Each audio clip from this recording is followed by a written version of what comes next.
Let's see the question. Rita, Gita और Ashish partners हैं जो कि अपने प्रॉफिट एंड लॉसेस 3-1 में डिस्ट्रीब्यूट करते हैं। 31 मार्च 2006 को उनकी बैलेंस शीट कुछ इस प्रकार थी। तीनों की कैपिटल दी हुई है, क्रेडिटर्स दिए हुए हैं, बिल्स पेबल, जनरल रिजर्व सब दिया हुआ है, cash, debtor, stock, investment plan दी हुई है। On the above mentioned date the firm was dissolved.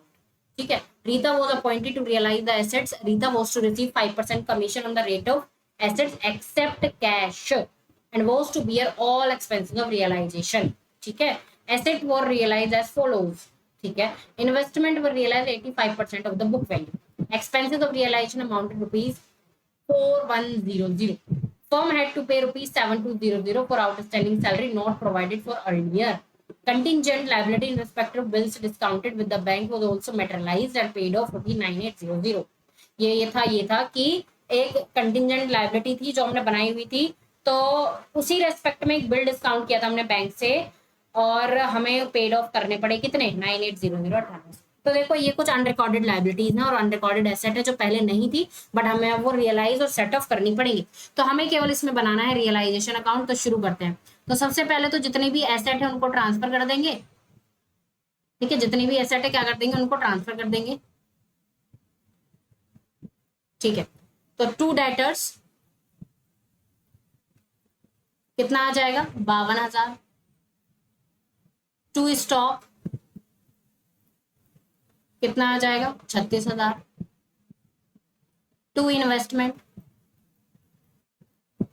अभी मैं केवल ट्रांसफर कर रही हूँ। ठीक है। 69,000। 2 प्लांट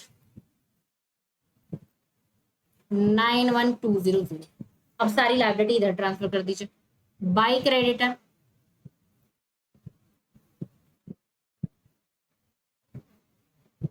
65,000। By BP 26,000। ठीक है।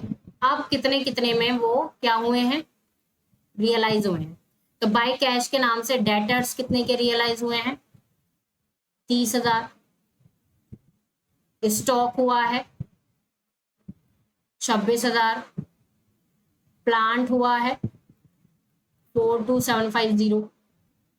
इन्वेस्टमेंट हुई है उसकी वैल्यू की 85% पे, यानी इन्वेस्टमेंट का 85% 58,650। यानी टोटल जो एसेट रियलाइज हुई है वो ये 17,400। ठीक है। अब यहाँ पर देख लेते हैं क्रेडिटर कितने की हुई है। हमने पे किया है क्रेडिटर्स को 65,000, क्योंकि देखो ध्यान रखना कुछ नहीं कहा गया क्रेडिटर्स के बारे में, है ना, क्वेश्चन में कुछ नहीं कहा गया कितने पे रियलाइज हुए हैं। तो देखो हमें पे तो करनी है ना, लाइबिलिटी लाइबिलिटी तो हमें पे करनी है। तो अगर कुछ नहीं कहा जाता है, ठीक है, क्या नहीं कहा जाता है, कुछ नहीं कहा जाता है, तो उसकी जो बुक वैल्यू होती है वही रियलाइज माना जाता है। एक हमारी अनरिकॉर्डेड थी आउटस्टैंडिंग सैलरी के नाम से, वो भी हमें देनी पड़ेगी। कितने की थी, 7200 की। ठीक है, 7200। ठीक है। और हमारी कंटिजेंट लाइबिलिटी भी थी, बिल डिस्काउंटेड जो हमने करा था, वो भी हमारा कितने का, 98 हमें देना पड़ेगा। ठीक है। तो टोटल हमने दिया कितना, 1,08,000। उसके बाद अब यहाँ पर देखिए ध्यान से, तो हमने रीता को कहा था कि भाई जितना भी सारा काम है तुम कर लो और तुम्हें क्या दे दिया जाएगा, इस रियलाइज वैल्यू का 5% डिस्काउंट जो है तुम्हें दे दी जाएगी। तो रीता को कितना देंगे, रीतास कैपिटल, इसका 5% यानी 7870। ठीक है। यहाँ पर मैं लिख देती हूँ, हाँ, 5% ऑफ एसेट्स रियलाइज यानी 17,400। ठीक है, ये मिल गया उसको।